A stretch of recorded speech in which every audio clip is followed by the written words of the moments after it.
Today. Good afternoon. I'm Under Sheriff Christopher Darcy, and I really wanted to address our community this afternoon about the verdict in the Derek Chauvin trial today. The death of Mr. Floyd has become a seminal event in law enforcement and within our community. The Chauvin trial brought up a bigger issue about American policing, and we're always willing to have that conversation here at the LVMPD.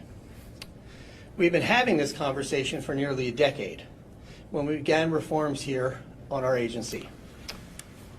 Substantive changes are not just procedural, they're cultural. We have worked hard to ensure that there is no environment on this police department for an officer like Derek Chauvin. Many changes have happened over time with the guidance and input of community members and representatives from our Metro Multicultural Advisory Council. These members have really helped us learn and implement change and have championed some of our most important policy changes.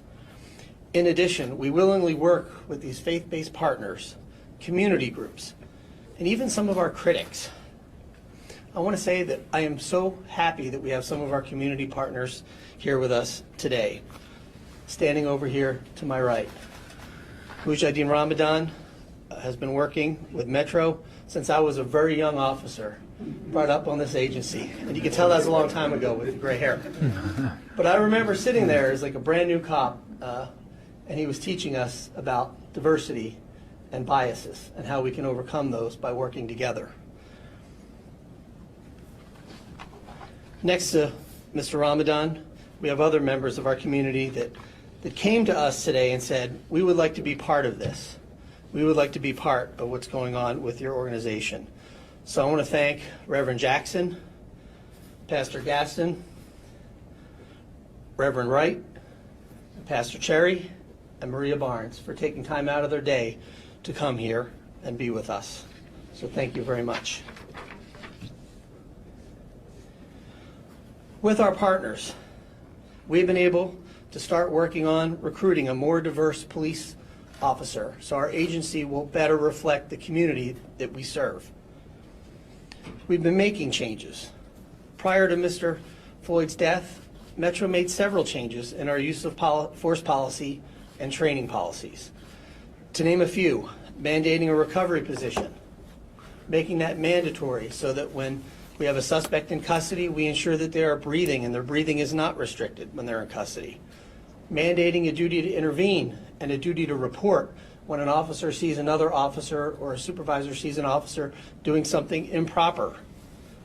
Providing more direction in what de-escalation really means and training our folks on how to de-escalate, making that part of the fabric of everything we do. Every call we go on, we talk about de-escalation. We've prohibited chokeholds and neck restraints. We've made changes. And we've learned over time that we have a responsibility to listen to our community, to you, to learn from our community and to change. The strength of our police department comes from this community. It comes from you, the public. Among our many duties to the public, we're here to protect the First Amendment right to assemble, protest.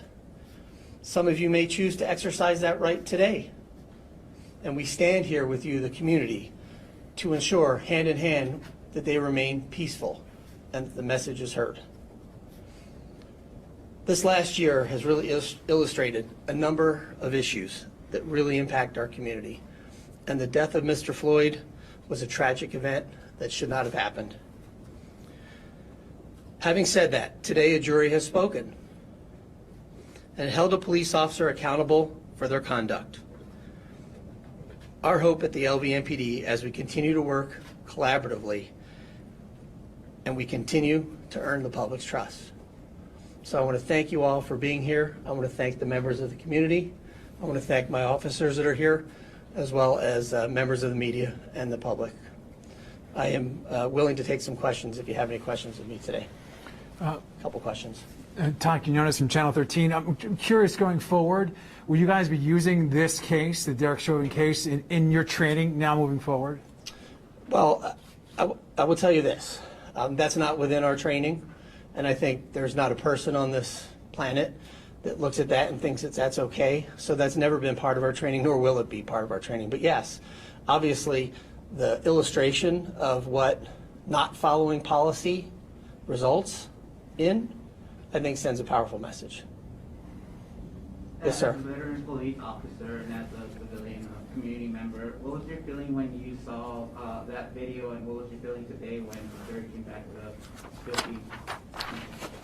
Well, I will tell you, the day that I first saw that video, I had another employee who's now a deputy chief come into my office and said, "You have to see this video. It's the most disturbing thing I've ever seen." And he says, "I think the city is going to burn." And I looked at it, I thought I was just shocked. So it was just utter shock and disappointment. And then today I would say that the feeling is relief. Yes? Many people say are calling this the first real victory when it comes to being an officer held accountable in this country for the death of an African American. Also during this trial, we've heard a lot of talk about the blue wall of silence. What is Metro Police's reaction to the conversation that's happened about the blue wall of silence, and what is being done to make sure that officers, one thing to mandate, but to make sure that officers are actually reporting when something happens? Correct. So a couple things to that. Number one, we don't tolerate it. We mandate that it does not occur, and we put it in policy. But like I said, you have to change your culture. So the only way to change that culture is to enforce the policy and hold those accountable that don't follow it. Right? We train our folks. We tell them what the standard is. We provide them direction on what to do and how to really attain that standard. And now we have a policy that really nails it down, and then we follow through and hold them accountable. And we have tracking mechanisms. Obviously, when we see people that have complaints, we'll hold them accountable. So I'll take one more question. Yeah, Orko Manna with Channel 8. Okay. You talk about these relationships with the community, community leaders, faith leaders. From this point moving forward, how will you continue to have conversations with them, but maybe build on that further now that this, groundswell has happened over the past year? What's the big change, the big movement heading forward? So I think the important thing is to continue to have the conversation. This provides us a genesis to continue having conversations about policing in America and policing in our community. And I think this draws more attention to the importance of our community relationships, whether it's our MMAC council or we're involved in thousands of community partnerships, right? Every day we have that opportunity to make a connection with a member of the public. And I think this serves as a reminder that we're there to serve the public and that we work cooperatively with them, and that we continue to make those changes in law enforcement the public expects. So thank you very much, and then we'll be available for some questions afterwards. I know the folks from the community will be here as well. So thank you for your time today.